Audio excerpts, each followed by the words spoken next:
To Jesus for the cleansing power. Are you washed in the blood of the Lamb? Are you fully trusting in His grace this hour? Are you washed in the blood of the Lamb? Are you Ngibingelele abazalwane egameni elihle leNkosi yethu Jesu. Ngibonge leli thuba engiliphiwe lokuthi ngithule ubufakazi ngalo nkulunkulu esimkhonzayo. Malithi izwi likaNkulunkulu, there is nothing impossible with our God. Impela liqinisile akukho kumehlulayo. Uthi uNkulunkulu ngiyakulandela muni kuze kube sekufeni. Impela uqinisile ngoba lithi izwi lakhe akafuni namunye ukuba abhubhe. Igama lami nguNgqongqoshi.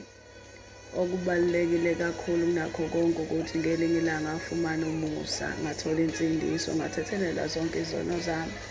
Nanamhlanje zisathethelela izono zami, nanamhlanje ngisasindiswa ngoba umuntu usindiswa each and every day, futhi nezono zithethelelwa every day uma siyiletha siyivuna uma siyishiya. uNkulunkulu ke mina wangilanda kuphi ekhaya sikhule siwumndeni alright kaphecelezi kwakuthiwa sidla izambane likaPondo. Umndeni wawu-right, abazali bami be-right noma babengakhonzi kodwa thina babesikhonzisa emaRomeni.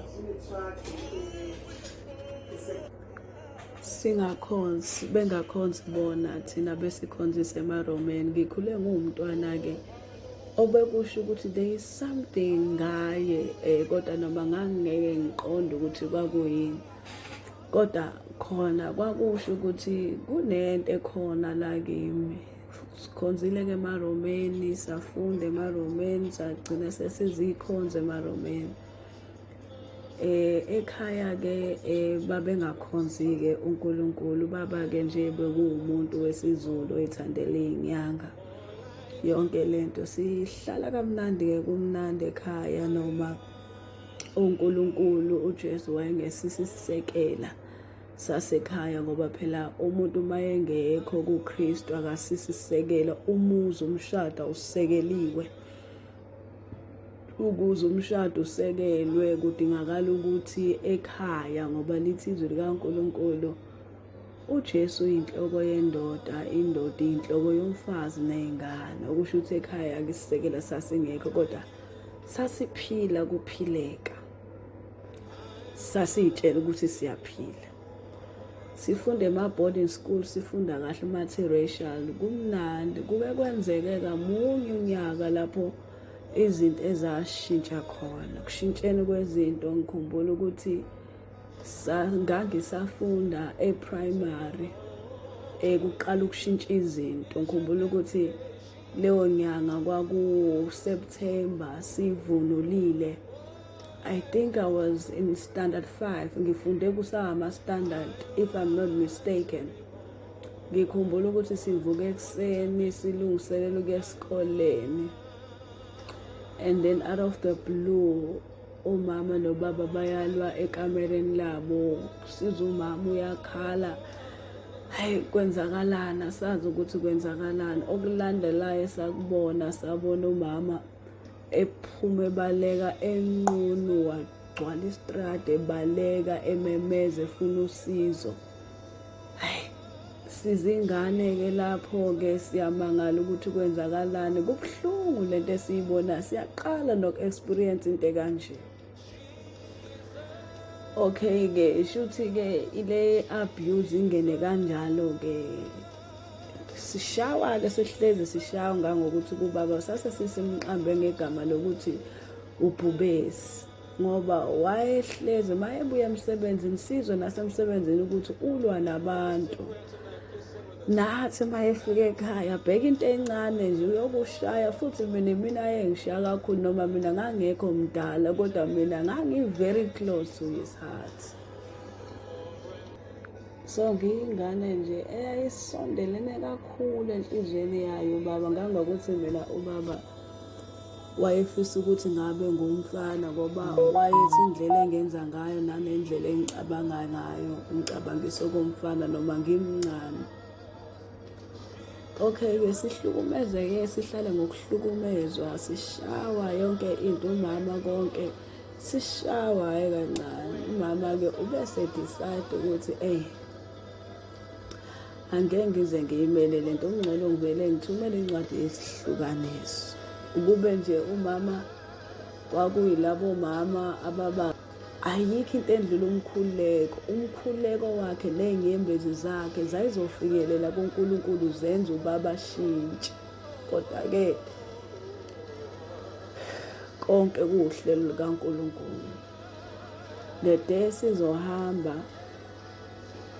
kwakufika umalume-ke, efike netruck-i umalume ubhuti kamama-ke ezosilanda. Mina-ke kwathiwa mina impela imina engizohamba nomalume kakhulu ngoba ngisenhlizweni kakhulu kubaba. So nje ngeke ngize ngisale, mina ngangikhala-ke ngiy'bhuquza ngithi nje mina ngiyasala. Kwathiwa wena impela wena uhamba nomalume. Ngihambile-ke nomalume in the middle of the night. Sahamba-ke saya kumalume-ke sohlala la kuhlala khona umalume. Ngangiyofunda uStandard 7. Ngangikade ngifunda uStandard 6. Ngiyofunda uStandard 7. Kuhamba kwami-ke kumalume-ke bangifundela isikole. Ngasithola isikole ngahlala ngafunda khona. Inkinga iqale sekutheni umama engasaveli kubhuti wakhe, umama engasathumeli lutho, engasenzi lutho. Khumbula umalume wathi ngelinye ilanga mshana kumele wazi ukuthi ayikho into yamahhala. Yonke lento engikenzela yona uzokhokha. Futhi ngiyokutshela mase kufikile usuku lokuthi ukhokhe. Hhayi ngangithi uyadlala kumalume wami-ke bekuwumuntu osatshwayo, bekuyisigebengu esaziwayo. Ngampela ngelinye ilanga ngilele ekamereni lami afike phakathi nobusuku. Bekuwumuziki omkhulu kumalume, omkhulu kakhulu, nephaseji yakhona ibiyinde. Avule kahle umnyango athi mshana ngilandele. Ngivuke-ke nami-ke sihambe-ke siyekamereni ekugcineni. Masifika lapha ekamereni ekugcineni ethi ngangikutshelile-ke mshana ukuthi-ke ayikho into yamahhala, yonke into engikwenzela yona uzoyikhokhela. Ngibuza ukuthi malume uqonda ukuthini ngalokho. Abesethatha isibhamu sakhe umalume asibeka la eceleni kombhede athi-ke gibela embhedeni ugumule ulale ubheke phezulu. Kube ngathi ngiyaphupha. Kwasho ukuthi-ke nami-ke vele ngiyamsaba-ke vele lo malume. Ngenze kanjalo-ke umalume, but that time bazalwane umuntu wesilisa cha ngangiyingane nje impela, umuntu wesilisa nje ngangingamazi. Wenza akakwenzayo-ke umalume waze washo. Ngiyakhumbula amazwi akhe ethi uyiphethe kahle, akekho-ke ozongena manje-ke, yimina ngedwa engizongena la. Bazalwane, obuhlungu engabuzwa, kodwa kwaqhubeka-ke ngase sengiphenduka-ke isigqila sakhe-ke. Sekucacile ukuthi hhayi sengumfazi wakhe.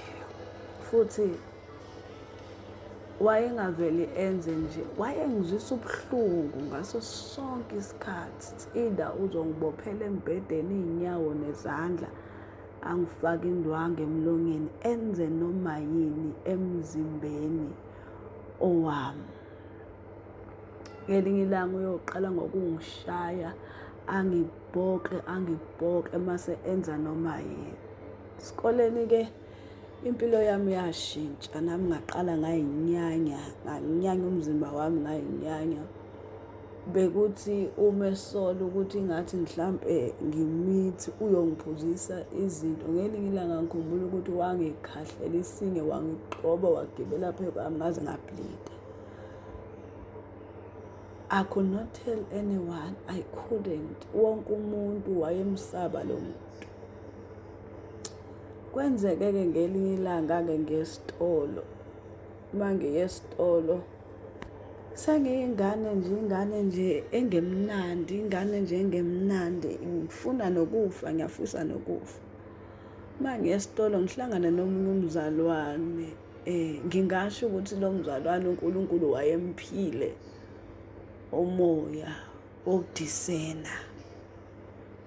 Shuthi uma ehlangana nami okungibingelela kwakhe, wabona ukuthi ngiseyinhlungwini, ngisebugqileni, wathi, yazi sisi, munye umuntu ongakukhulula, munye umuntu ongakupha ukuthula, uJesu Kristu.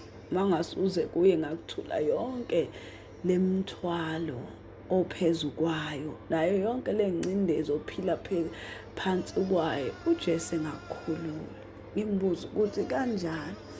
Ethi angize kwisevisi, kuzobe kukhona isevisi ntambama, ngizokwamukela uJesu khona ngizokhululeka. Ngibe nethemba lokuthi finally kunomuntu okuthiwa uJesu ozongikhulula, ngoba bonke abantu bayasaba ukungisiza, kodwa ukhona okuthiwa yena akasabi, uzongikhulula ngethula umthwalo. Ngampela ngibuyele ekhaya ntambama, ngihambe ngesontweni. Uma ngifika esontweni kudunyiswe, ngihlale phansi, nginalempe enhlizweni yami ukuthi ngizokhululeka. Angazi kwenzakalani bazalwane, kwakudunyiswa. The next day ngaquleka, ukuquleka kwami, ukuphaphama kwami, ngiphaphama ngizungezwe abefundisi. Bangamkelisa-ke lo Jesu-ke, nami ngamamkela lo Jesu. Ngabuyela emuva nje ngithokoza, ngithi nje finally I am free. Neither did I know ukuthi I was not free at all. I was not free. Ukubuya kwami ekhaya, the first thing ayibuza umalume ukuthi ngiphumaphi, ngathi ngiphume esontweni. Wathi ngake ngabona bani la ekhaya okhonzayo na? Ngisathi ngisachaza, ngezwa ngenqindi ngibhanqanisa notonga, wangishaya. Ngalelo langa yonke into ayeyenza kimi wayenza yaba tripled, wayenza waphindelela, kangokuthi ngalala u-3 days ngingakhona ukumuva, ngingakhona ukwenzani, ngiseyinhlungwini. Ilapho engamzonda khona lo nkulunkulu abangi-introduce kuye, bathe uzongikhulula, ngoba manje angikhululekanga, instead kwaba worse than before. Sengiphila leyo mpilo, yonke into ayenza eseyenza ephindelela, kwaba worse. Kwangathi ukuvuma kwami lo Jesu kwavele kwaletha ibhadi.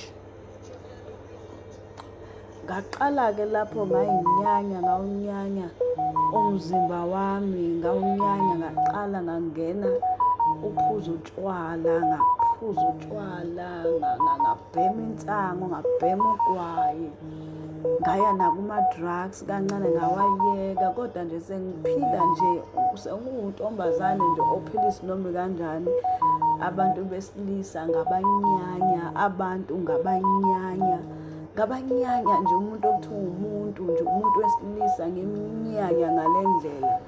Ngadicide-ke ukuthi-ke ngenxa yesimo engikuso angivele ngibe yi-lesbian. Ngangenwa umoya kaSathane kakhulu wokuba yi-lesbian. No jackpot in 10 spins.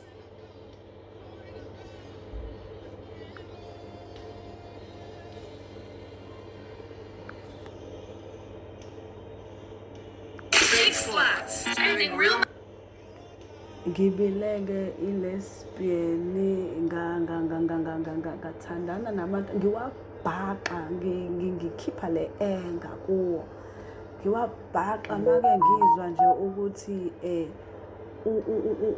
uzwana nomuntu, bengimbhaqa, ngikhipha le anger yokuthi njalo mina ngiyahlukunyezwa for 2 years ngihlukunyezwa, until ngiqeda ukubhala standard 8 ngithe mangiqeda ukubhala ngeqa ekhaya ngayofuna ubaba ngamthola esehlala nomamncane ngahlala naye ngihlala nje vele angiseyi umntwana onormal umntwana oyibhemela intsango ngafuna esinye isikole ngasithola esikoleni ngihlupha ngisho nanothisha bengike ngivalele uthisha e-office ngimvalele e-office uthisha ngimphakamisela iy'keti uthisha uthola ukuthi uze uyakhala e-assembly ethi ingane ukuthi ayingabiseze e-office ngendlela engase ngihlupha ngayo ngibhema intsango ngaziwa ukuthi iyahlupha le ntombazane.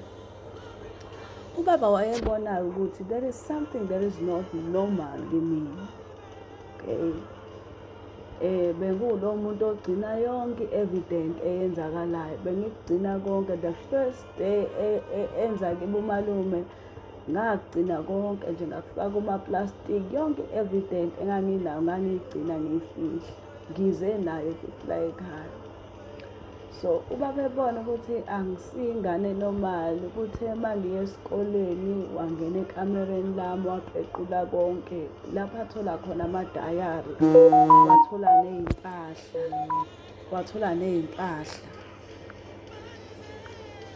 wathola ney'mpahla ey'gcwele igazi wathatha idayari wayifunda ekuyifundeni kwakhe waseyabona ukuthi bengiphile impilo ebuhlungu kangaka bengihlukunyezwa umalume for 2 years ubeke sethatha sekise emaphoyiseni kwayima-ke umalume eboshwa-ke kuyo le jeni le umama wayengakaze akholwe kodwa futhi-ke kuya-understanda ngoba ubhuti wakhe besatshwa ngiyacabanga ukuthi naye wayesabela khona ukuthi ubhuti wakhe mhlawumbe ngambulala mangase kuthiwa uyakhona.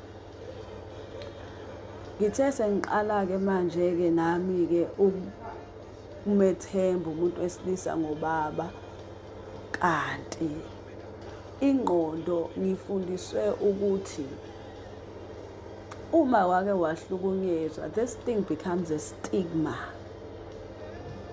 So ngithe mangiqala lo moya wavele wangena kubaba hayi naye kubaba-ke waseyaqala-ke sengithintathinta esefuna ukungiqabula zonke lezi zinto lezi uma-ke sasala sobabili uzokwenza izinto ezingalungile phezu komzimba wami until ngize ngitshele-ke umamncane ukuthi mama kahle mina nginenkinga ka-1 no-2 no-3 ubaba wenza kanje umamncane wahlala naye-ke wakhuluma naye the next thing kwalandwa inyanga kwafika inyanga ngabona sengigezwa kwathiwa hayi ungambophisa ubaba umoya ongenile kuye wenziwe uma wakho uyena omenzile ukuthi akuhlukumeze.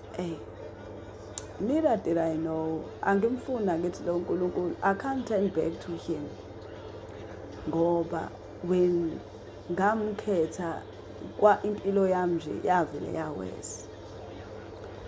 I believed izinto ezishiwo ngaphila-ke kanjalo-ke wayeka kubaba ukwenza lezo zinto but i-relationship yami naye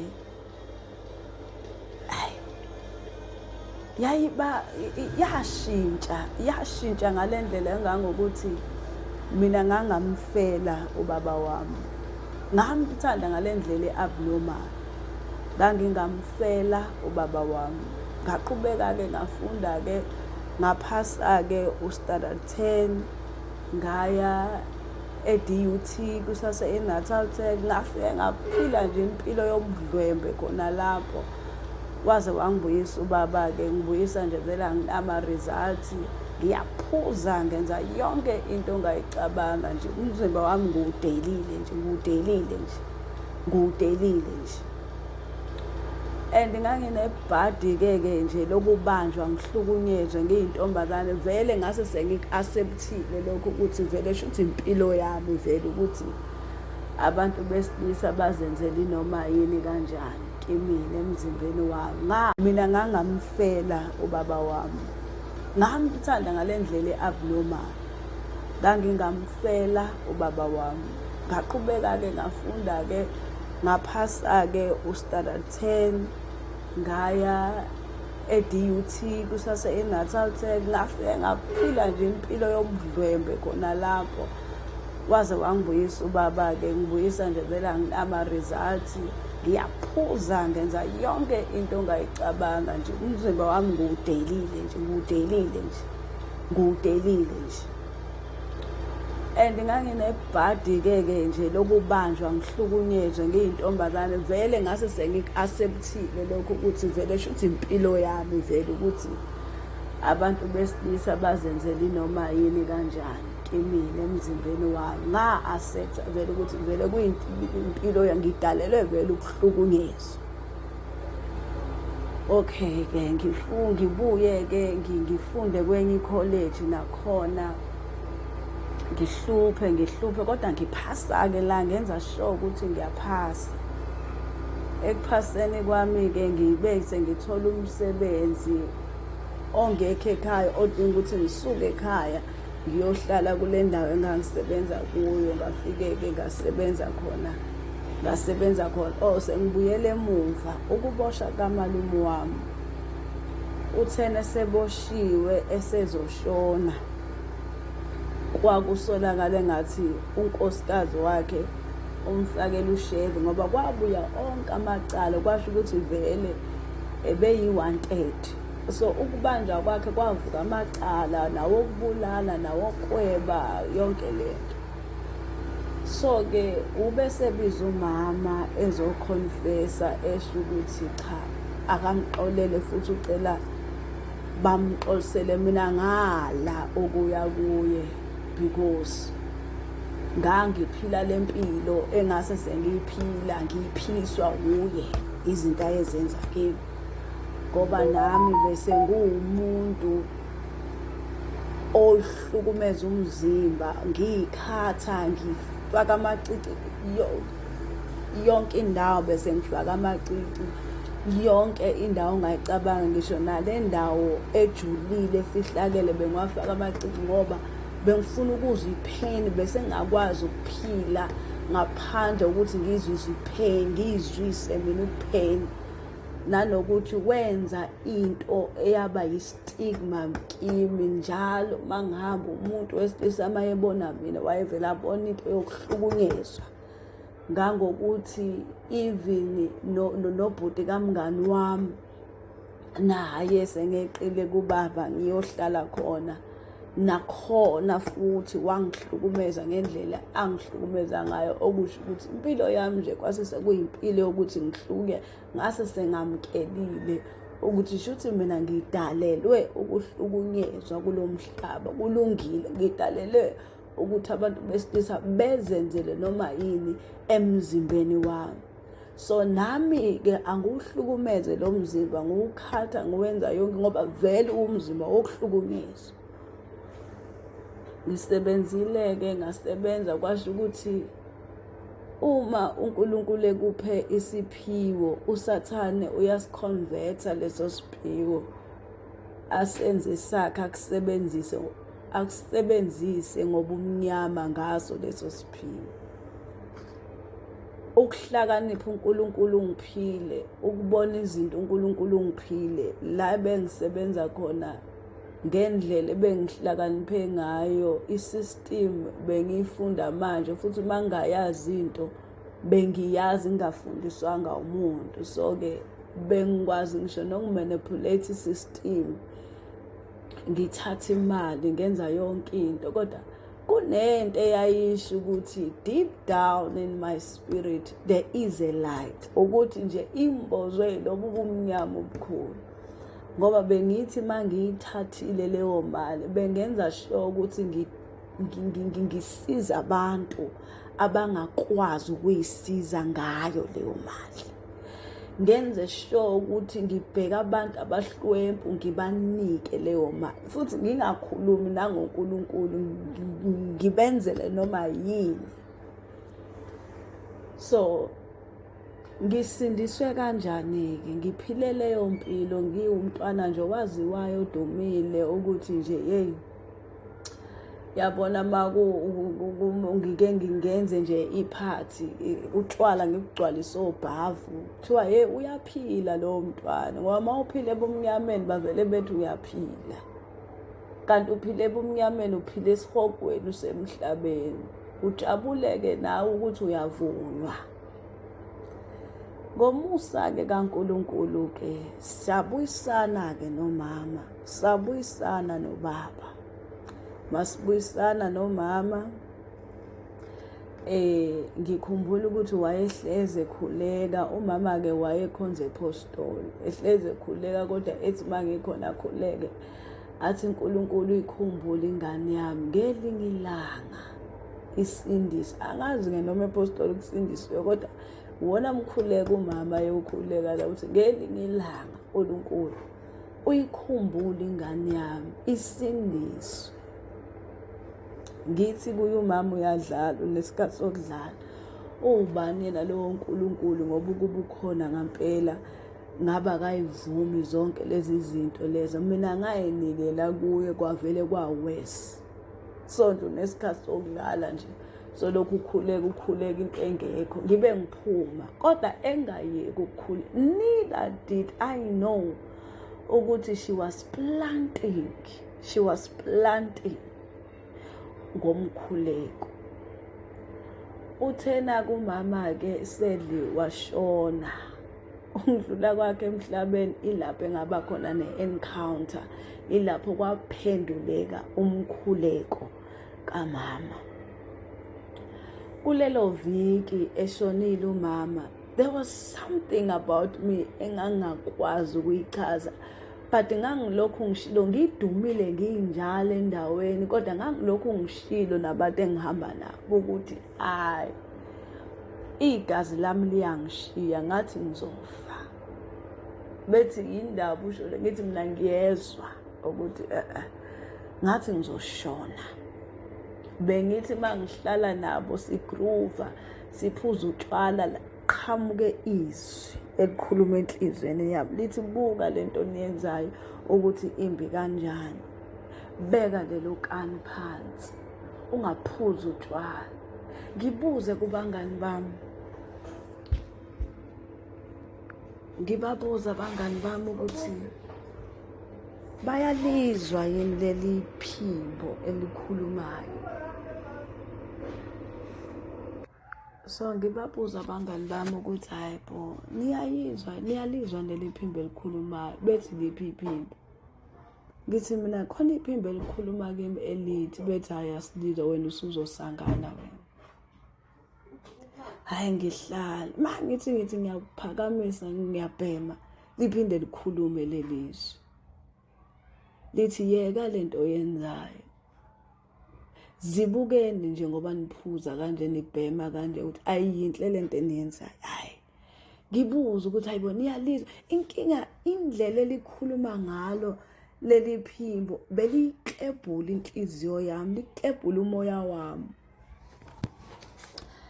hayi ngivele ngisidindi isililo ngikhale bethi hayi wena wenziswa komuntu osezosindiswa ngithi mina ngeke ngize ngisindiswe futhi ngeke ngikwazi ukuyensindisweni ngoba mina uNkulunkulu wangidisappointa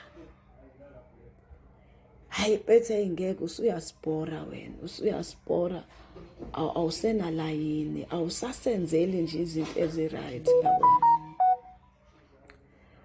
ngangokuthi baqhela abangani baqhela impela basho ukuthi hayi ngeke usuyasipora baqhela kimi ngasala mangisala lalingayeki ukukhuluma lelizwi ngithi mangigqoka ibhlukwe lithi zibuke awugqokile gumula lento oyigqokile ngithi mangiliphendula ngithi ngizogqokani ngoba nginaso liyongikhumbuza lona noma ngabe kuthiwa ibhayi enginalo ingikhumbuza ukuthi unalo ibhayi bhinca ibhayi hayi ngilwe kodwa manje linganginiki ukuthula kuthe ngelanga ngizoba ne-encounter lithi lelizwi ngizolala angigumule wonke amacici engiwafakile ngigumule even nepijama engiyigqokile ngingalali ngepijama ngilale ngenadress ngigumule nje yonke into esemzimbeni Hhayi ngithi mina ngeke ngize ngigomule, ngifuna bengingcwabe ngasho futhi ukuthi uma ngishona ngifuna ukuthi bengifake nakho konke okusemzimbeni wami ebhokisini. Lisho futhi lelizwi lithi gomula, ngithi ngeke. Bazalwane benginenkani, ngithi ngeke, ngithi nje ngeke, inhliziyo iyadabuka. And ngiyeza ukuthi ngathi namhlanje angeke ngivuke ngizoshona. Ngithi nje ngeke. Ngigibele embhedeni ngilale. Phakathi nobusuku ngezwa ngisha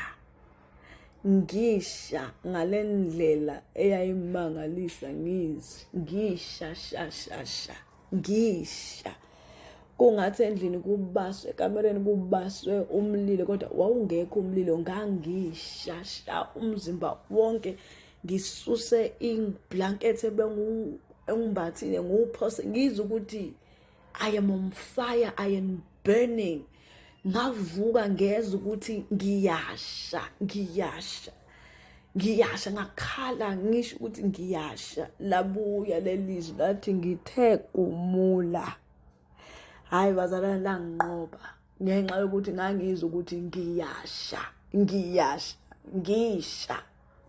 Ngagomula konke, ngagomula kunwele, ngagomula amapijama, ngagqoka inadress, ngagomula. Ekugomuleni kwami, the more ngiyenza lento eshiwe yizwi is the more ngizwa ukuthi ukushisa kuyancipha. These ngiqedile ukugomula konke, ngagibela embhedeni ngalala. Lala kwami-ke ngibe sengibona-ke umbono. Ekulaleni kwami umbono engawubona wawukanje. Mangisalele ngibona engathi lona lelizwi leli belikade lingitshele mina ukuthi angiyeke ukuthi kukhulume lona lithi baleka, uzoma la engithi mina ima khona. Hayi nami-ke ngisuke ngibaleka, kungathi vele ngisemhlabeni kwindawo esesikhaweni. Lithi baleka, ngibaleke, lingitshela ukuthi ngena iya ngibaleke. Lithi bheke emuva, mangibheke emuva ngibona isikhonyane, kodwa manje lesi sikhonyane ngathi amahashi. Ngendlela okugijima ngayo, uma kugijima kuqoqoda yonke into ehlangana naye endleleni, yindlu, bantu, mfuyo, konke kuyaqoqoda. Lithi nje baleka, ngibaleke.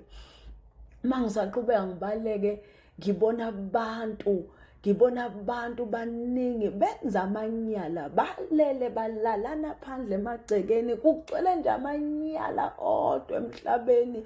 Ngiyamangala, lithi baleka, umemeze ubatshela ukuthi ababaleke, ngoba mabengabaleki bazodliwa yilezi zinto ezibonayo ezigijimayo. Ngimemeze ngithi mina balekani, ikhonyane zizozidla, balekani niyisindise. Abanye bengakholwa, abanye bebaleka. Mabebaleka abanye balandela mina, abanye laba bangakholwa zifike ngempela izikhonyane zibadla. Lithi nje baleka, ngibaleke. Ngithe mase ngifike ekugcineni kungathi umhlaba nje uround, kodwa manje akusekho ukuya phambili, kungathi sekuphelile, angisenandawo yokuthi ngingaqhubeka ngibaleke. Lithi-ke laba abangilandelayo babone enye indlela ephuma eceleni, bangimemeze bathi woza ngapha sibheka lithi izwi ungithe uzokwenza lento engiyishoyo mina. Ngithi mina manje angisakwazi nje ukubaleka, sekusekugcineni. Uma ngimile kuvuleke futhi indlela yokuthi ngiqhubeke ngibaleke. Ngithe mangisabaleka iphinde futhi ivaleke indlela. Ma ivaleke indlela kube khona futhi abangibizayo eceleni bethi woza ngapha. Ngithe mangisalalele lapho liphinde lelizwi lithi ngithe wena uzokwenza into oyizwa ngiyikhuluma ngiyitshela wena. Ngithe-ke makusenjalo kuvele kuvuleke izulu. Uma kuvuleke izulu ngibona nje isandla engasibona. Kuvele kwehla isandla masehla siphethe inkemba. Ngenkathi ngibuka lento iy'nyawo zami zigxamalazile. Uma igxamalazile lithi izwi, thatha lolo lunye unyawo ulibuyisele ungagxamalazi. Ngilithatha ngampela ngilibuyisele zihlangane iy'nyawo ngingagxamalazi. Ngenkathi ngenza njalo lesi sandla uma sehlisa inkemba, inkemba yake yabheka phansi, bekuvele kuvuleka umhlaba uhlukane kabili. Kuvele kungena abantu, kungena imizi, mase uyavaleka futhi. Kanti ngenkathi izwi lithi angibuyisele umlenze ngingagxamalazi, yilapho le nkembe yafike yashaya khona. Ukube bengalalelanga bengiyosikeka phakathi nendawo ngoba bengiyongena emgodini, kodwa ngenxa yokuthi ngasusa unyawo ngangangena wavuleka umhlaba, bangena bonke laba bangibizayo, waphinde wavaleka umhlaba. Kwaphinde futhi lathi izwi baleka, ngabaleka, lathi baleka ubatshela abantu abasele ukuthi ababaleke bayisindise. Ngimemeza ngibatshela ukuthi isindiseni, balekani. Ngithe kusenjalo ngabona ukuthi indawo yokuhamba isiphelile, akusekho lapho engabalekela khona. Ngithe makusenjalo waphinde futhi amazulu avuleka. Mayephinde futhi avuleka amazulu, saphinde sehla futhi lesi sandla. Then engqondweni yami ngase ngasho ukuthi uyabona, ngoba leli izwi lase lingasekho-ke manje. Ngabona ukuthi mangase lesi sandla sehlisa inkemba, shuthi siyafa sonke, umhlaba uzovuleka sonke siyangena.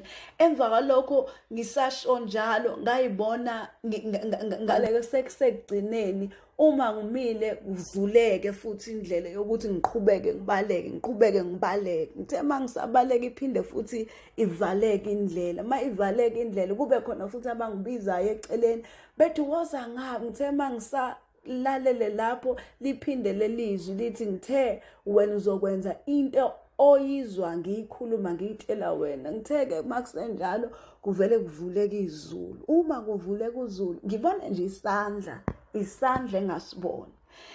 Kuvele kwehla isandla masehla siphethe inkemba. Ngenkathi ngibuka lento iy'nyawo zami zigxamalazile. Uma igxamalazile lithi izwi, thatha lolo lunye unyawo ulibuyisele ungagxamalazi. Ngilithatha ngampela ngilibuyisele zihlangane iy'nyawo ngingagxamalazi. Ngenkathi ngenza njalo lesi sandla uma sehlisa inkemba, inkemba yake yabheka phansi, bekuvele kuvuleka umhlaba uhlukane kabili. Kuvele kungena abantu, kungena imizi, mase uyavaleka futhi. Kanti ngenkathi izwi lithi angibuyisele umlenze ngingagxamalazi, yilapho le nkembe yafike yashaya khona. Ukube bengalalelanga bengiyosikeka phakathi nendawo ngoba bengiyongena emgodini, kodwa ngenxa yokuthi ngasusa unyawo ngangangena wavuleka umhlaba, bangena bonke laba bangibizayo, waphinde wavaleka umhlaba. Kwaphinde futhi lathi izwi baleka, ngabaleka, lathi baleka ubatshela abantu abasele ukuthi ababaleke bayisindise. Ngimemeza ngibatshela ukuthi isindiseni, balekani. Ngithe kusenjalo ngabona ukuthi indawo yokuhamba isiphelile, akusekho lapho engabalekela khona. Ngithe makusenjalo waphinde futhi amazulu avuleka. Mayephinde futhi avuleka amazulu, saphinde sehla futhi lesi sandla. Then engqondweni yami ngase ngasho ukuthi uyabona, ngoba leli izwi lase lingasekho-ke manje. Ngabona ukuthi mangase lesi sandla sehlisa inkemba, shuthi siyafa sonke, umhlaba uzovuleka sonke siyangena. Emva kwalokho ngisasho njalo ngayibona ngaphenduka ngamemeza ngathi mina kubantu, akube yilowo nalowo amemeza uNkulunkulu wakhe ukuba amsindise. uNkulunkulu wangampela ozosabela uyena oyakusindisa. Yilowo nalowo akayikhulekela acele ukuthi asindiswe kulolu laka. Uthe mase kusenjalo ngisatsho njalo ngayibona nginyuka ngima phezulu emoyeni. Uma ngimi phezulu emoyeni sengigqoka iy'ngubo ezimhlophe zodwa.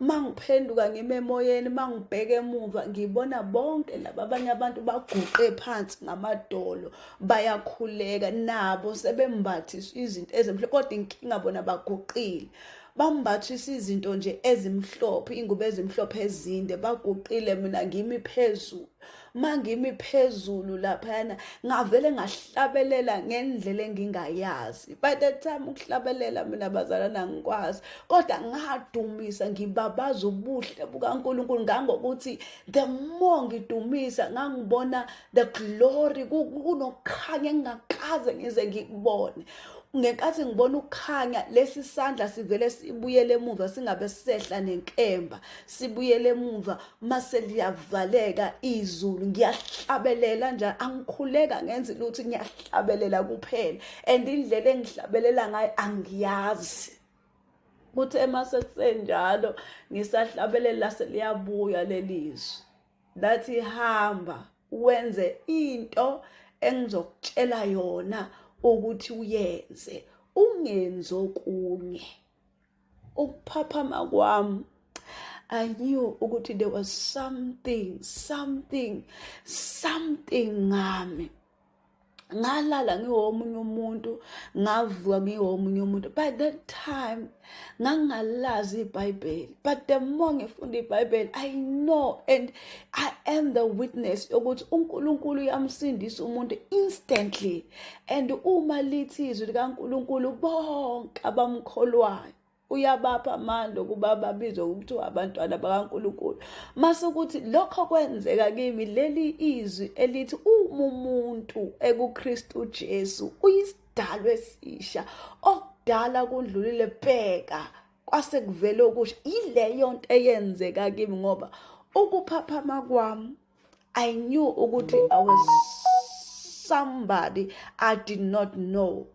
My cravings zonke lezi zinto engangiyicravile zasala ekulaleni kwami ekuvukeni kwami ngangiwulo muntu lo engingamazi omusha ngizwe ukuthi kunezinto ezintsha ezenzekile kimi kodwa angi-understand ukuthi zithini ngoba ukuvuka kwami ngakhuleka ekukhuleni kwami I just saw a mountain ngabona imountain ngabona u30 days ngabona ifasting lapho ngangazi na fasting ngangazi lutho ngabona iBhayibheli and then lathi lelizwi uzoya kule mountain uthatha iBhayibheli awuzukudla for 30 days and bazalana indlela okwakwenzeka ngakwakusho ukuthi ngumuntu omusha angibanga nankani angibanga nalutho ngaqoqa nje impahla zami ngahlanganisa ama siblings wami ngabatshela ukuthi something happened to me ebusuku and I am not turning back ngiya entabeni for 30 days ngiyazi ukuthi lelizwi elikhulume nami lizongicila noma ngakaze ngifast empilweni yami ngahamba ngaphela ngaya kwaleyo ntaba le mangifika vele ngafica omunye baba omdala umfundisi engilindele vele ngoba ngathi mangisazisho wathi wena uNkulunkulu othe woza la athi yebo baba wathi okay bese shilo uNkulunkulu uzohlala lana intaba uzolokhu udane wenza njengokusho uNkulunkulu wangikhempisa ebandleni lakhe bengihlala ebandleni lakhe so bengiya njalo uNkulunkulu ethi nyuka uye entabeni uthatha iBhayibheli ilapho uNkulunkulu azambula khona ke kimina from there bazalwane from there the journey was not easy even after I have received Christ as my Lord and Savior. The journey was not easy. For now, i-testimony yami ingizoyiphelelisa la. Ngelinye ilanga uNkulunkulu futhi ethandile ngiyoyiqhubeza senginitshela ngohambo ke manje sengikuKristu ukuthi it is even namanje it is not easy. Ngoba nakhona sesiphakathi kuNkulunkulu kunezinto siyalimala siyashayeka sibizwa ngamagama kodwa ngihlezi ngithi mina akekho wake weza wazongishumayeza izwi uNkulunkulu wayekhulumela noma ngabe kuthiwa kwenzakalani ngidlule inhluphekene engakanani inhlupho engakanani I will never turn back. I will never turn back. I will never go back. Ngoba uNkulunkulu wangilanda yena qobo lwakhe wakhuluma nami. uJesu Kristu inkosi. Akukho uNkulunkulu angakwazi ukwenza. Ngijampile ziningi izinto umoya ziningi ijeni yami ngibese ngiyikhatha nje ngijampa ngoba inkulu bazalwane kuningi okwekwenzeka kodwa kukho konke engikufundile ukuthi when you are outside Christ, when you are outside the kingdom of God, uNkulunkulu akakwazi ukuprotect. So ngike ngithi mina I cannot blame God for what happened to me ngoba salvation is always there and is always available for everyone. So uNkulunkulu cannot protect umuntu outside yena, but he can protect umuntu inside Christ. But into ayenzayo uNkulunkulu umukade ulimele njengalokho nami ngangilimele bazalwane. Lithi izwi kaNkulunkulu konke kusebenzelana kube ngokuhle kwabamthandayo nababiziwe ngecebo lakhe. Uyayisebenzisa into ondlule kuyo kukusebenzele kube ngokuhle for his glory. Ngelinye ilanga kusebenzise ngepheni ondlule kuyo ukuhila abanye abantu. Ugcina ungasenayo ipain. Namhlanje ngiyathi I am not a product of pain. I am not who I am because of pain. But I am a product of an unperishable seed. I am a product of Yahweh. I am who God says I am. I am not what uSatan athi ngiyikho. I am who God says I am. And ipain ayingenzanga ngibe umuntu enguwe namhlanje, but it is God through the Holy Spirit osebenza kimi. Ngumuntu enguyena nje ingoba uNkulunkulu through the Holy Spirit usebenza kimi, not my pain. I can never say thank you pain, but I am saying thank you God. Ngokuthi wena ukwenze kwasebenzela kwaba ngokuhle kwabamthandayo nababiziwe ngecebo lakho. Inkemba ngenkathi ngibuka lento inyawo zami zigxamalazile. Uma igxamalazile lithi izwi thatha lolo lunye unyawo ulibuyisele nga ungagxamalazi. Ngilithatha ngempela ngilibuyisele ngazi ihlangane inyawo ingagxamalazi. Ngenkathi ngenza njalo lesi sandla uma sehlisa inkemba, umkemba yake yabheka phansi bekuvele kuvule kumhlaba uhlukane kabili. Kuvele kungena abantu, kungena imizi mase uyavaleka futhi. Kanti ngenkathi izwi lithi angibuyisele umlenze ngingagxamalazi, yilapho lenkembe yafike yashaya khona ukube bengalalelanga bengiyosikeka phakathi nendawo ngoba bengiyongena emgodini. Kodwa ngenxa ukuthi ngasusa unyawo ngangangena wavuleka umhlaba, bangena bonke laba bangibizayo, waphinde wavaleka umhlaba. Kwaphinde futhi lathi izwi baleka, ngabaleka lathi baleka ubatshela abantu abasela ukuthi ababaleke bayisindise. Ngimemeza ngibatshela ukuthi isindiseni balekani. Ngithe kusenjalo ngabona ukuthi indawo yokuhamba isiphelile, akusekho lapho engabalekela khona. Ngithe makusenjalo waphinde futhi amazulu avuleka. Mayephinde futhi avuleka amazulu saphinde sehla futhi lesi sandla. Then engqondweni yami ngase ngasho ukuthi uyabona ngoba lelizwi lase lingasekho ke manje. Ngabona ukuthi mangase lesi sandla sehlisa inkemba shuthi siyafa sonke. Umhlaba uzovuleka sonke siyangena. Emva kwalokho ngisasho njalo ngayibona ngaphenduka ngamemeza ngathi mina kubantu akube yilowo nalowo amemeza uNkulunkulu wakho kuba amsindise. uNkulunkulu wangampela ozosabela uyena oyakusindisa. Yilowo nalowo akayikhulekela acele ukuthi asindiswe kulolu laka. Uthe mase kusenjalo ngisatsho njalo ngayibona nginyuka ngimaphezulu emoyeni. Uma ngimiphezulu emoyeni sengigqoka ingubo ezimhlophe zodwa.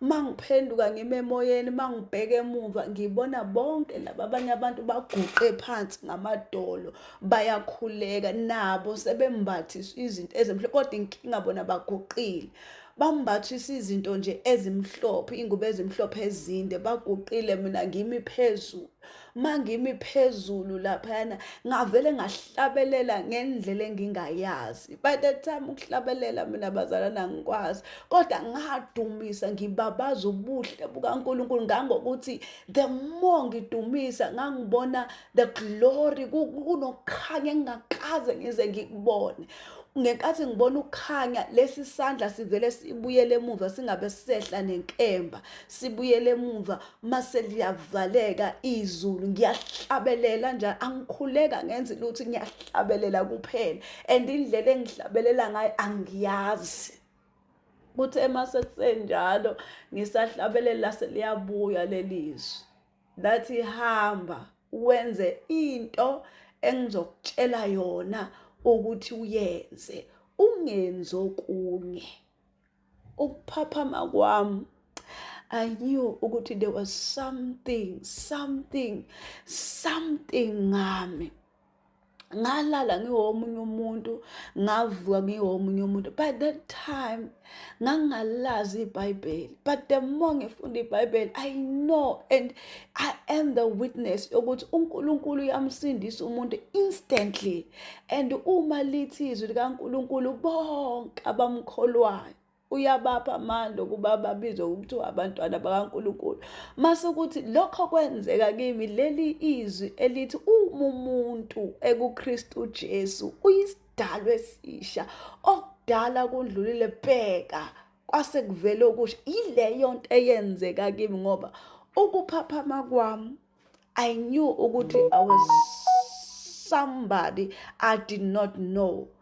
My cravings zonke lezi zinto engangiyicravile zasala ekulaleni kwami ekuvukeni kwami ngangiwulo muntu lo engingamazi omusha ngizwe ukuthi kunezinto ezintsha ezenzekile kimi kodwa angi-understand ukuthi zithini ngoba ukuvuka kwami ngakhuleka ekukhuleni kwami I just saw a mountain ngabona imountain ngabona u30 days ngabona ifasting lapho ngangazi na fasting ngangazi lutho ngabona iBhayibheli and then lathi lelizwi uzoya kule mountain uthatha iBhayibheli awuzukudla for 30 days and bazalana indlela okwakwenzeka ngakwakusho ukuthi ngumuntu omusha angibanga nankani angibanga nalutho ngaqoqa nje impahla zami ngahlanganisa ama siblings wami ngabatshela ukuthi something happened to me ebusuku and I am not turning back ngiya entabeni for 30 days ngiyazi ukuthi lelizwi elikhulume nami lizongicila noma ngakaze ngifast empilweni yami ngahamba ngaphela ngaya kwaleyo ntaba le mangifika vele ngafica omunye ubaba omdala umfundisi engilindele vele ngoba ngathi mangisazisho wathi wena uNkulunkulu othe woza la athi yebo baba wathi okay bese shilo uNkulunkulu uzohlala lana intaba uzolokhu udana wenza njengokusho uNkulunkulu wangikhempisa ebandleni lakhe bengihlala ebandleni lakhe so bengiya njalo uNkulunkulu ethi nyuka uye entabeni uthatha iBhayibheli ilapho uNkulunkulu azambula khona ke kimina from there bazalwane from there the journey was not easy even after I have received Christ as my Lord and Savior. The journey was not easy. For now, i-testimony yami ingizoyiphelelisa la. Ngelinye ilanga uNkulunkulu futhi ethandile ngiyoyiqhubeza senginitshela ngohambo ke manje sengikuKristu ukuthi it is even namanje it is not easy.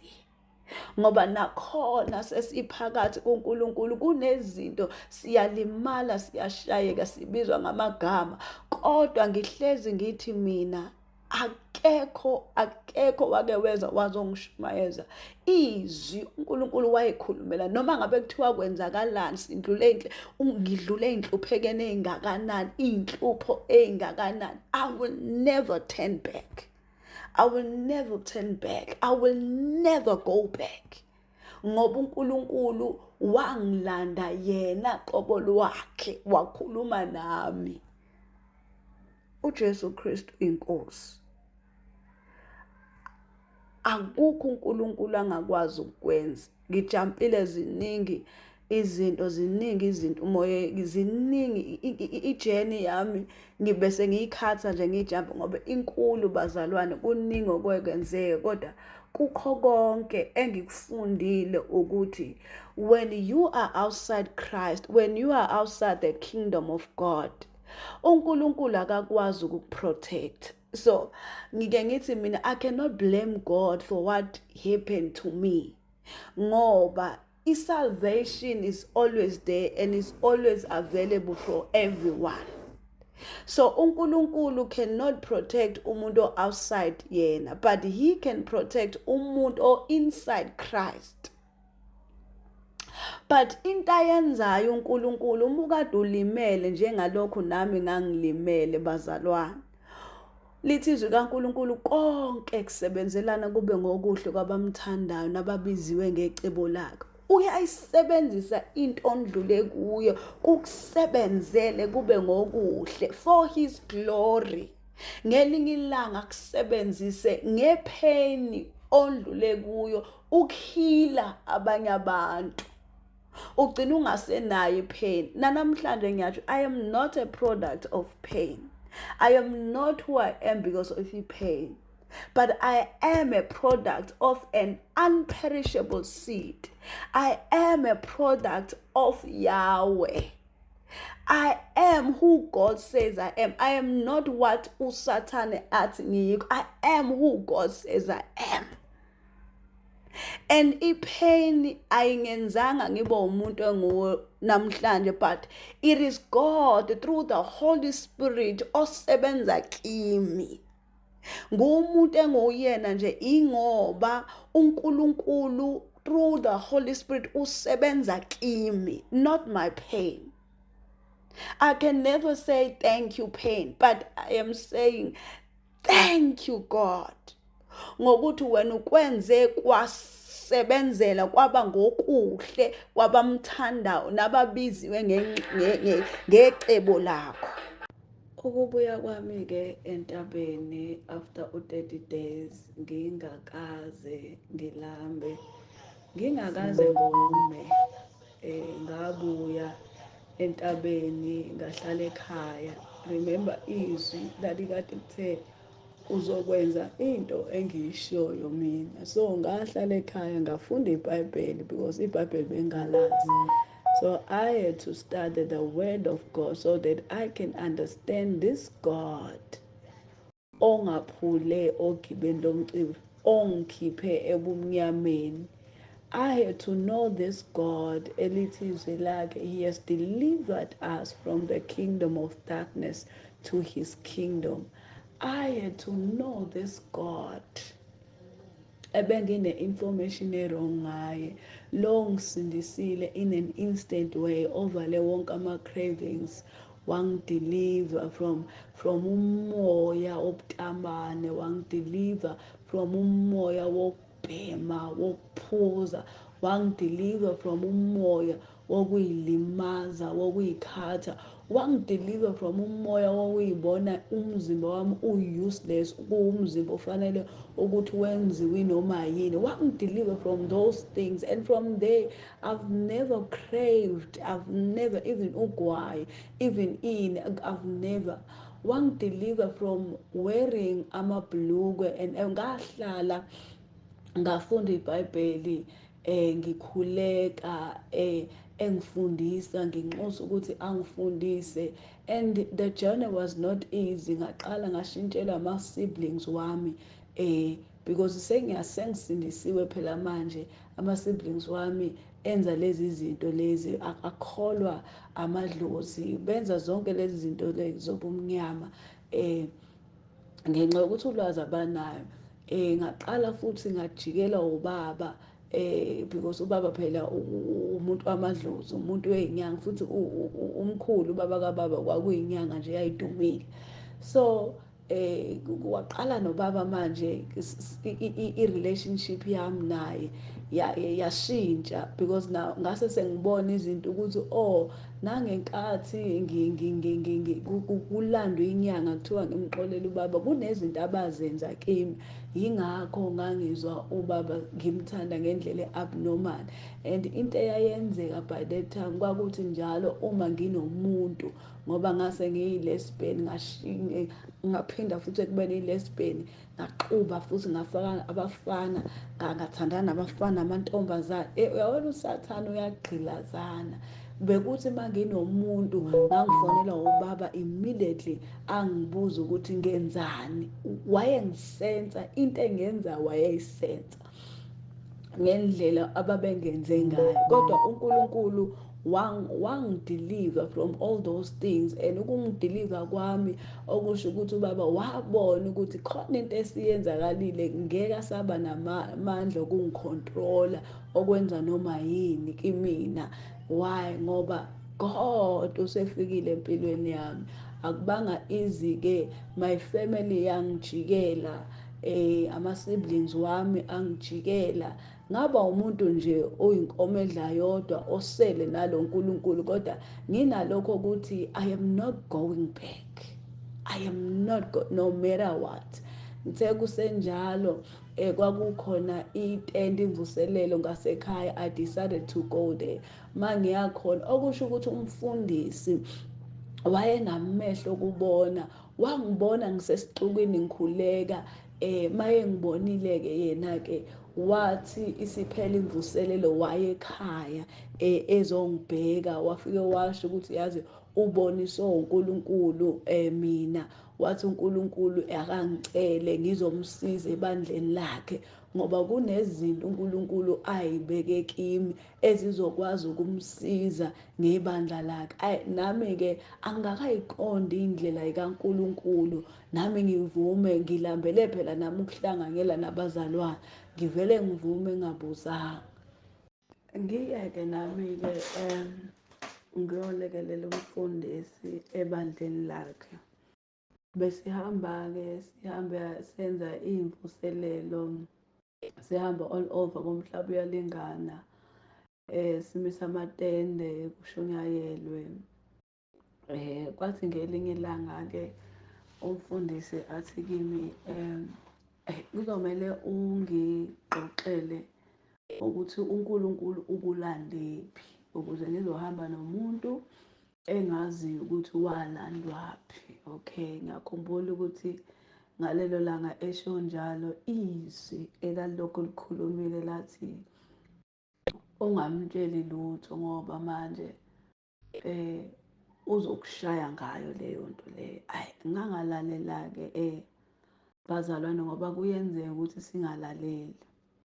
Engalaleleni-ke kwami-ke ngahlala phansi nomfundisi ngamtshela from A up to Z. Ngamtshela ukuthi-ke ngangokuthi-ke mina bese ngiyi-lesbian ngaba yi-lesbian ngaphinda futhi ngakumixa konke ngaba amantombazane ngathanda namantombazane ngathandana nabafana ngikwenza ko-two ngingaboni inkinga kodwa uNkulunkulu wangidiliva-ke kulezo zinto-ke. Manje nje ngikhuthalele kwenkosi anginalo ihlo lamantombazane futhi anginalo ihlo labantu besilisa. uNkulunkulu uthe uyangisebenza manje. Okay, ekumtsheleni kwami-ke saqhubeka simisa iy'mvuselelo yonke into. Kwenzeka-ke ngelinye ilanga uNkulunkulu-ke sethi ngifuna ukukubonisa ukuthi lapho okhona mina ngingashongo i-foundation yakhona ubani. Hhayi ngampela-ke ubese ngibonisa ukuthi-ke ebandleni leli mina engilekelela kulo is not a foundation ngangokuthi ubese ngibonisa izinto nalapho ezifakwe khona okuyizona lezi zinto abantu abahamba bayothwala ngazo bayoy'thatha benzele abazalwane yonke leyo into leyo. Nami-ke ngokungakafundiseki kahle ukuthi-ke noma uNkulunkulu ekunika into ekubonisa into kunendlela okumele uyidilive ngayo ukuze nawe ungatholi usuy'thola usushayeka. Hhayi-ke nami-ke ngifike esontweni ngimcela umfundisi mase ngiyamtshela ukuthi uNkulunkulu ungibonisa u-1 no-2 no-3 ngibe ngihamba ngiyoyikhipha lezi zinto ngithi nasi izinto uNkulunkulu angibonisile zona. Khumbula wayekade ethe umoya engcwele angingamtsheli imvelaphi yami ngoba manje uzongilimaza ngayo. The mase sengiyikhipha zonke lezi zinto-ke, zonke lezi zinto-ke, hhayi kwaqala-ke kwangathi-ke nje ngiqala impi enkulu-ke. Waqala-ke umfundisi-ke ngakusasa watshela abazalwane bonke ukuthi nje mina ngiyi-devil worshipper. Wangikhipha, ngangifundisa u-Sunday school, wangikhipha ku-Sunday school engasafuni ngenze lutho. Bekuthi-ke uma ngize esontweni bazalwane, uma ngiya esontweni ngifike sengihlaliswa nje ngedwa. Uma kuza umuntu esontweni oqalayo bemtshela ama-asha ethi ungahlali eduze kwaloya sisi uyi-devil worshipper, hlala ngapha. So bekwenzeka ukuthi uma ngisekhaya-ke bafika abazalwane bezongitshela ukuthi-ke, hhayi bo, wena kuthiwe besine-meeting sibizwe sonke samangala wena ubungekho. Satshelwa ukuthi-ke naku-Sunday school uyakhishwa ngoba wena uyi-devil worshipper. So nje kuyazeka ukuthi wena uyi-devil worshipper.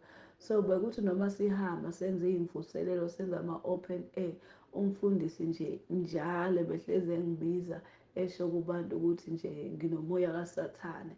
Ngihamba nabo kodwa laba bantu ngihlezi ngihlukumezekile emoyeni, ngibuye ekhaya ngikhalela uNkulunkulu ngendlela ebengistubborn ngayo, ngikhalela uNkulunkulu. Ngibuyele khona futhi ngakusasa uma kunomkhuleko ntambama, ngibuyele ngiye, ngifike ngilimale ngibuyele endlini, ngikhalele uNkulunkulu. Kuthiwa kunomkhuleko ngiye, ngendlela ebengistubborn ngayo bengiya noma bengilimala kodwa bengifike ngikhalela uNkulunkulu. Umqamelo wami uhlezi umanzi, ngikhalela uNkulunkulu nje ngelinye ilanga akangibize-ke umfundisi athi kimi njalo uma engibona, ubona umuntu wesifazane ngenhla ngezansi, ubona umuntu wesilisa, therefore kumele ngigumule angembonisa ukuthi ngampela anginabo yini ubulili obubili. Ngithuke, ukuthuka kwami mase ngiyakhumbula ukuthi konje mina ngike ngandlula ey'meni ey'kanje, kungenzeka yini ukuthi namanje isiyabuya lento. Kodwa ngenxa yokuthi ngangifuna ukumphuvela umfundisi ukuthi hhayi mina anginjalo, ngaya engibiza ngaya khona esontweni. Inkonzo yomama, wasihambisa enkonzweni yomama kodwa wabuya nami wathi mina angizuku-athenda, esho komama usafuna ukuyohlala nami phansi esontweni. Hhayi okay, ngiye naye ehle phansi, afike asho ukuthi uyakhumbula ukuthi ngangikutshelile ukuthi uma umile ngikubona uwumuntu wesifazane, ngezansi ngikubona uwumuntu wesilisa. So ngifuna ungibonise-ke namhlanje ukuthi awunabo ubulili. Ngimtshele ngithi mina asikho isidingo sokuthi ngikubonise mfundisi, mina ubulili obubili anginabo, ngiyintombazane. uNkulunkulu ungenze ngayintombazane, ngiyintombazane. Wena nje i-past yami le ongitshela ngayo, ofisho uNkulunkulu ungidilivile kuyona, angizalwanga nginobulili obubili. Athi umfundisi hhayi akawathathe amazwi ami yena. Angazi bazalwane ukuthi kwenzakalani kodwa ngabadomu nje, ngabadomu. Into ayenza umfundisi wanginyusa iskipa ngasala no-bra. Mangisala no-bra wehlisa isiketi sehla saye ezansi, ngasala nephenti. Wangithinta lapha phambili ebona ukuthi ayikho yini noma mhlawumpe into etshengisayo ukuthi ngathi nginobulili obubili. Ngavele ngoma ngangazi ukuthi kumele ngenze njani, ngoma nengqondo yama. Uthe uma eqede lokho yehlisa iskipa, nganyusa isiketi, ngaphuma ngagijima ngihamba ngikhala indlela yonke. Wangilandela wathi manje ngoba ngihambe ngikhala indlela yonke ngizofika ekhaya ngithi ngikhalelani. Uma bengibuza ukuthi ngikhalelani ngizothini, ngididekile angazi ukuthi kwenzakaleni. Ngiyasho enhlizweni yami ukuthi yazi kungcono ukufa. Kanti kulelo viki uNkulunkulu wayekade lokhu ekhuluma ngami ngendaba kaPaul noSila besetilongweni. nakhu umgcini jele efica bekhululekile, iyisekela zentilongo ivulekile, nakhu ezefuna ukuyibulala. Wathi uPaul ungayibulali ngokuba sikhona sonke. Wayelokhu ekhulume ngalelo zwi uNkulunkulu kulelo viki kimi, ngaze ngambuza uNkulunkulu ngathi, kodwa God wakhuluma kangaka ngaleli zwi kimi, noma ngilele lokhu kudlala lona, ungayibulali ngokuba sikhona sonke, ungayibulali ngokuba. Ngimbuza uNkulunkulu ukuthi ngingayibulala ngani nje mina, angeke mina ngize ngiyibulale ngoba before ngangizamile ukuyibulala 7 times, wena Nkulunkulu wangophula, wangigcina ngaphila, ungigcinele ipurpose. Sengingayibulala kanjani iqiniso ngilazi-ke manje. Ngithi mina ngeke ngize ngiyibulale ngiyoyiphosa esihogweni, ngikhiphe umphefumulo nje, umphefumulo ongasiwo wami ngiwukhiphe ngiyoyiphosa mina esihogweni, phela icala lami angeke lithethwe, ngiyovele ngiphoswe nje esihogweni. Kodwa lokhu kushilo izwi, kanti uNkulunkulu wayazi yena.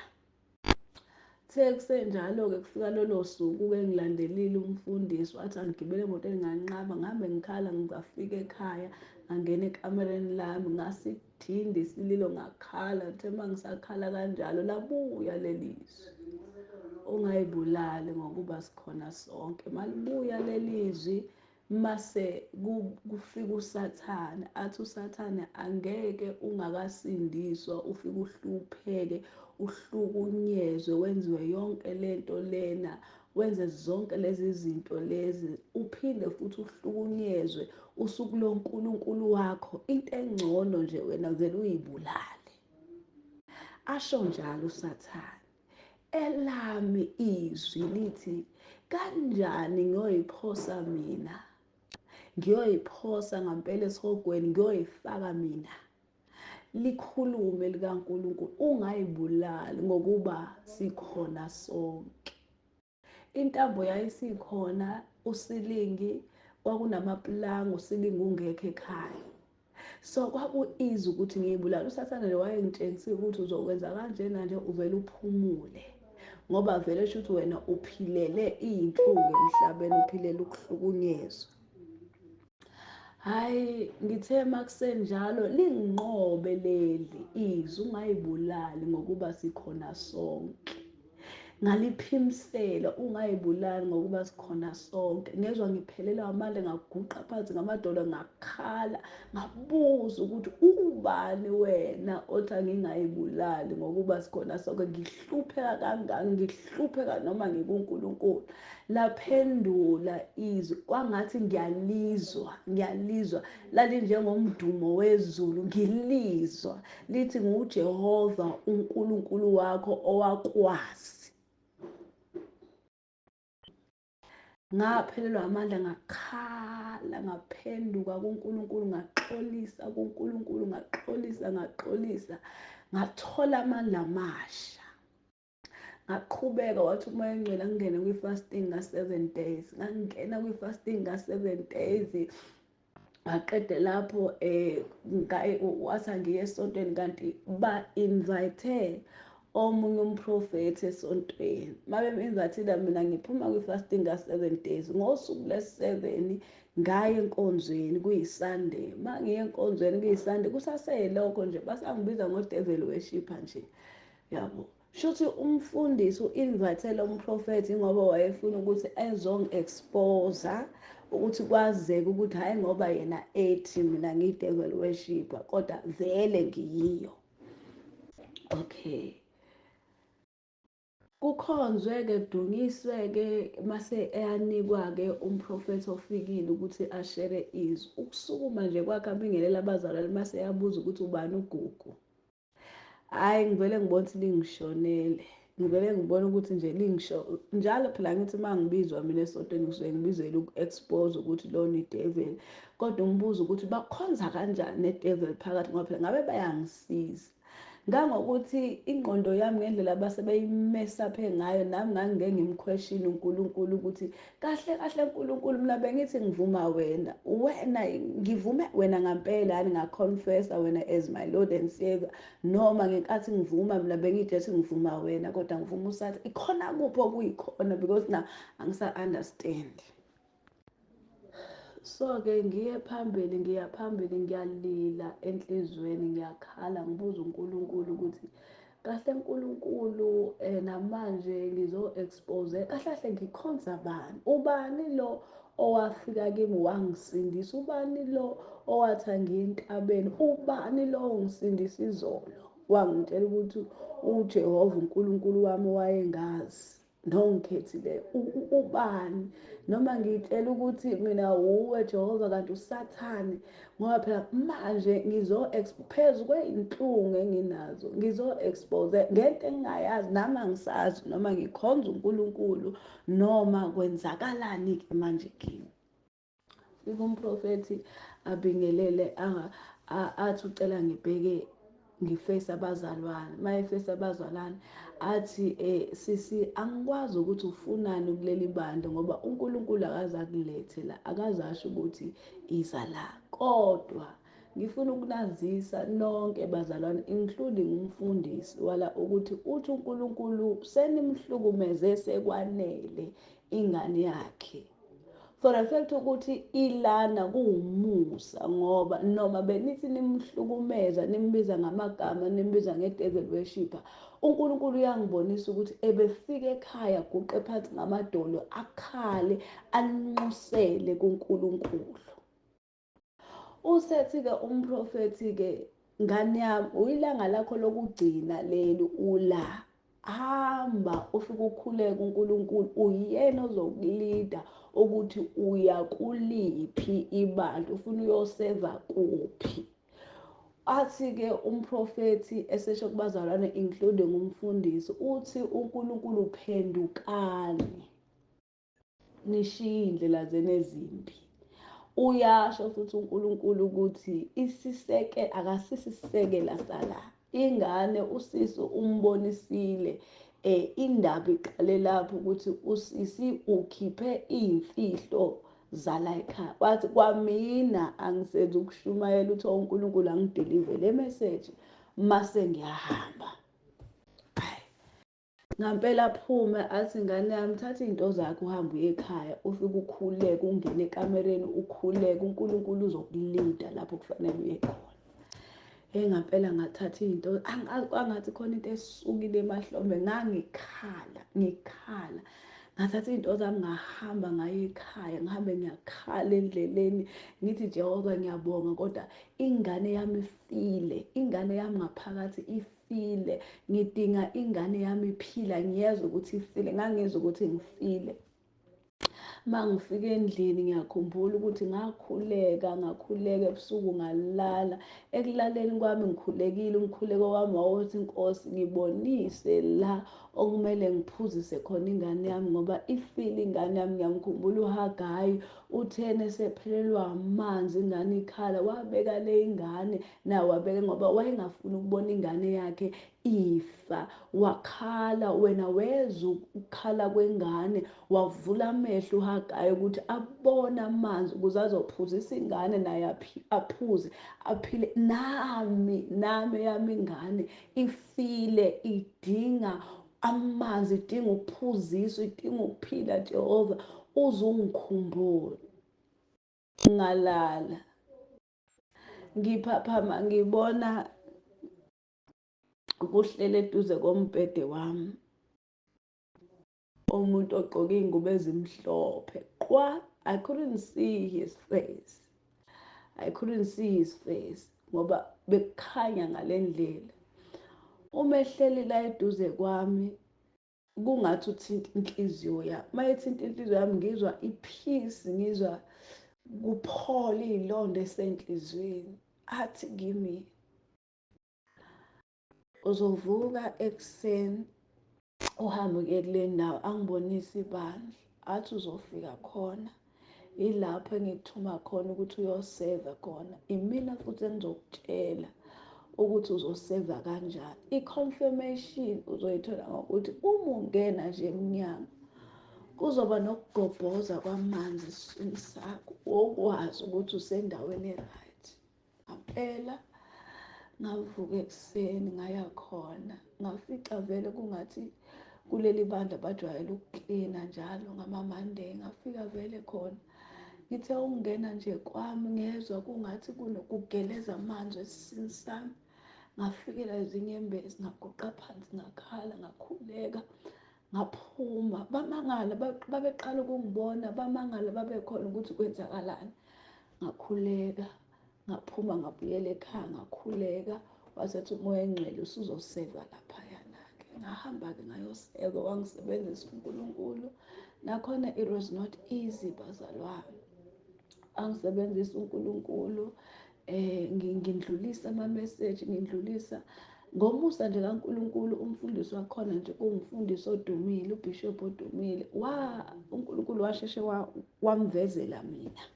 Sengivala nje bazalwane ngoba bude kakhulu lobu bufakazi. Sengivala ijeni yami, sengisindisiwe ezingishilo ekuqaleni ukuthi it is not easy, namanje it is not easy, kodwa uNkulunkulu uthe he will never leave nor forsake us. uNkulunkulu uma uyinike, ziningi into engiyifundayo each and every day. Ngiyafunda ngoNkulunkulu, kuningi ngiyafunda ngoNkulunkulu each and every day. Ngiyaphenduka. Recently I'm being exposed even kwivangeli leqiniso, okuyilona-ke manje-ke sengililangazelele ngaleyo ndlela. Ngiyasebenza bazalwane, cishe sengishintshe amakhampani awu-3. Nakhona futhi angikaze ngiyifune lo msebenzi, but lapho engifika khona ilapho uNkulunkulu asuke sethe uzohamba uyosebenza kule ndawo, uzofike usebenze wenza ukuthi umuntu engumfunayo nangu ukuba buyele kimi. And kwenzeka kanjalo futhi mase sesiphelile isikhathi, uyena uNkulunkulu ongitshelayo ukuthi-ke sesiphelile isikhathi, namhlanje bekuwusuku lakho lokugcina, uzosenda i-email uresign, i-next assignment yakho ilena. Nginomntwana-ke, ngicela ukuyifakaza le, nginomntwana wentombazane, angimzalanga, akazalwanga yini, kodwa ngifuna ukubonisa amandla kaNkulunkulu nesihe nothando lukaNkulunkulu. Lo mntwana ngimphiwe uNkulunkulu. Ngimthole kanjani lo mntwana? Ekulimaleni kwami-ke nokwenza ama-abortion, ngenziswa umalume, ngisale ngaba nalesilonda sokuthi ngangithanda ukuba umama ngelinye ilanga. Ngifuna ukuzazi, ukuyibona ukuthi ingane ngingayiphatha kanjani. So bengihlezi nginalesilonda ukuthi mhlampe ngabe senginey'ngane, ngoba udokotela wangitshela ukuthi-ke ngeke ngiphinde ngikwazi ukuba nengane ngoba isinye sami salimala, asisakwazi ukucontaina into esindayo njengengane. Angeke ngisakwazi nje ukuba nengane. Okay-ke bengiphila naleyo pheni yokuthi wangiphuca ilungelo lokuthi ngibe umama ngelinye ilanga, ngoba emndenini wasekhaya abantu osisi bami, o-anti bami, iy'ngane banazo. uNkulunkulu nje imbewu wabapha yona. So nami shuthi nganginayo, kodwa ngenxa yesimo engandlula kuso, kuthena-ke usisi wami omncane kushone umama, ushone esenengane encane. Uma ishona-ke siyazi-ke bazalwane, iy'ngane zo-2000 ziba rebellious, especially uma sengasekho bazali, ziba rebellious. Wayiphilela impilo nje isinomi kanjani. Ngikhumbula ngizoqala nje ukuthola umsebenzi, ngawuthola kanje. Ngithe ngihlele ekhaya ngikhuthalele kwenkosi, uNkulunkulu wangitshela ukuthi ingane ekhulelwe usisi wami eyami leyo ngane, kodwa akingakufaka engqondweni ukuthi eyami, eyakho uNkulunkulu, kodwa unginika yona ukuthi ngiyinakekele, ngiyifundise iy'ndlela zakhe. Ngampela indlela enganginebhondi ngayo, nganginebhondi sasesiswini kumawayo, and umawayo ngendlela ayengithanda ngayo wayesho nokusho ukuthi uma eteta nje ingane ucela ithathwe yimi kube eyami, kufakazela lento eshiwo uNkulunkulu. Ngiyakhumbula eyoteta abengahlali naye, ebeyoteta wangifonela wathi uyoteta ucela ngigibele ngizolanda ingane. Ngampela ngagibela, uthe mayeteta nje watetela eklinikhi, uthe mayeteta nje ngayithatha ingane. Vele yena uphila impilo yokuphara, usewabaleka nekhaya. Ngayithatha ingane ngabuya nayo ekhaya. Ngikhumbula ngibuye nayo ekhaya ngamtshela uJehova ukuthi God, ngiyasibonga lesi sifo, kodwa-ke isipho, kodwa ngizomkhulisa kanjani lo mntwana ngingasebenzi. Wathi uNkulunkulu khululeka, for the fact ukuthi uyithathile uyenzile lento engithe yenze, angeke liphele iviki ungawutholanga umsebenzi. Ngampela aliphelanga iviki ngifonelwe umnikazi wenkampani ethi urifelwe omunye usisi osebenza nonkosikazi wakhe ukuthi yazi ukhona umntwana omaziyo ogood kwikhompyutha and ohlakaniphile, and lo sisi amriferile bazali angimjwayele nokumjwayela. Hhayi ngampela wathi ucela ngize ngizombona ngigibele kusasa ngizombona azongenzisa i-interview. Hhayi ngampela ngimfune lo sisi okuyena obayalele mina asho ukuthi mina nginey'ngane futhi nginabantu engibaziyo, kodwa emoyeni wami ngizwe makuthiwa le nkampani ifuna umuntu. Emoyeni wami wathi uNkulunkulu angirifere wena, noma mina nginengane eqedile engawenza lo msebenzi, kodwa uthe uNkulunkulu angirifere wena. Yingakho ngithe mina ngicela nifonele naye intombazane ngoba sebekufonela, and ngaya kwi-interview bazalwane. Ingane ngayicelela kamakhelwane bangigadela, ngahamba ngawe kwi-interview, nganetha endleleni, kodwa ngafika kwi-interview. Mangifika kwi-interview nje bangi-interview-a, cha, I wasn't familiar with the job engangiyowenza, ngangazi lutho, but ukuhlakanipha kukaNkulunkulu through the Holy Spirit kwahlala kimi. Ngangokuthi nje waze washo uboss wathi it's my first time meeting someone othi uma umbuza ngaye avele asheshe asho ukuthi mina ngumntwana kaNkulunkulu ngisindisiwe, and futhi ngilana nje kwenzeke, angiwufunanga umsebenzi kodwa kwenzeke kanje ngoba ningifonela nje uNkulunkulu ebekade eshilo ukuthi ngeliphela iviki ngawutholile umsebenzi. So-ke ngampela-ke avele angiqashe ngaleso sikhathi. Mase ngiqashile ngibuyele ekhaya ngisho kuNkulunkulu ukuthi okay uNkulunkulu sengiqashiwe-ke. Mase yashiwa kuNkulunkulu ukuthi why I gave you the job, this is your assignment kulo msebenzi engikuthumele. And bazalwane, kuyo yonke imisebenzi uNkulunkulu anginike yona ungifundisa ukubekezela, ungifundisa ukungamlahli umuntu. Thina sisheshe simlahle umuntu masibone engaphenduki, but God has been teaching me ukuthi njengoba naye uNkulunkulu engabalahli abantu ebalandela kuze kufike ethuneni, nathi we should do the same thing. Asingabalahli abantu bakaJehova ngoba uNkulunkulu akafuni namunye ukuba bhubha. Ungafika umtshele manje umuntu ngoJesu kube ngathi uyezwa, uthi thithi ningakashoni ntambama umbone seshonqisa impepho, ungadikibali, ungayeki ukumnxusela futhi ungayeki ukumtshela ngalo nkulunkulu. Uyeke uNkulunkulu yena ayithambise inhliziyo yakhe izivume. So uNkulunkulu ngifundisa lokho, kungifundisa ngisebenzile-ke lapho-ke ngasebenza. Kuthe mase kufika isikhathi sokuthi ngihambe futhi washo futhi uNkulunkulu ukuthi manje sekuyisikhathi sokuthi uhambe. Ngahamba futhi wanginika the second assignment, wanginika umsebenzi wese angi-apply njalo bazalwane.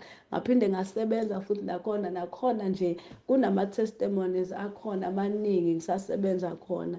Manje sengumsebenzi wami wesithathu, and ingane yami, ingane kaNkulunkulu ina-6 years this year. uNkulunkulu lokhu eyikhulisile nje, ayina-medical aid, ayinalutho. uNkulunkulu uyayikhulisa ngoba ingeyakhe, eyakhe. And uma wayo sadly-ke usewandlula emhlabeni. Ngiyakhumbula ukuthi ngangiphatheke kabi ngelinye ilanga ngikhuluma noNkulunkulu ukuthi uNkulunkulu ulungise inhliziyo yami ukuze makufika usuku la umntwana, uma womntwana masefuna umntwana wakhe ngivume ukumnika, ngoba at the end of the day yingane yakhe kanti uzohamba emhlabeni. uNkulunkulu uyaphila nanamhlanje. Nawe usengayithambisa inhliziyo yakho, lithi izwi kaNkulunkulu uma ulizwa nokulizwa izwi lakho ungayenzi bukhuni inhliziyo yakho ukuze uzokwazi ukungena empumulweni. Uthi-ke uRomans 10 verse 9, you confess with your mouth ukuthi impela uJesu Kristu uyinkosi, and then you believe with your heart ukuthi uNkulunkulu wamvusa kwabafileyo, kube ukusindiswa kwakho. Sisindiswa each and every day bazalwane, futhi sithethelelwa each and every day ngokuyivuma izono zethu. Mase siyayishiya, uNkulunkulu-ke ufuna siphile ubungcwele bakhe. Ngikwijeni nami, ijeni kaNkulunkulu yokwazi iy'miso ney'ndlela kaNkulunkulu nokuphila ubungcwele, ngoba awuvele uphile nje ubungcwele once. Each and every day kumele unikele ngomzimba wakho kube umzimba ophilileyo, othandekayo nongcwele kuNkulunkulu. Sikwijeni, sisindiswa mihla namalanga, simkhetha every day uNkulunkulu, sinxusa ukuthi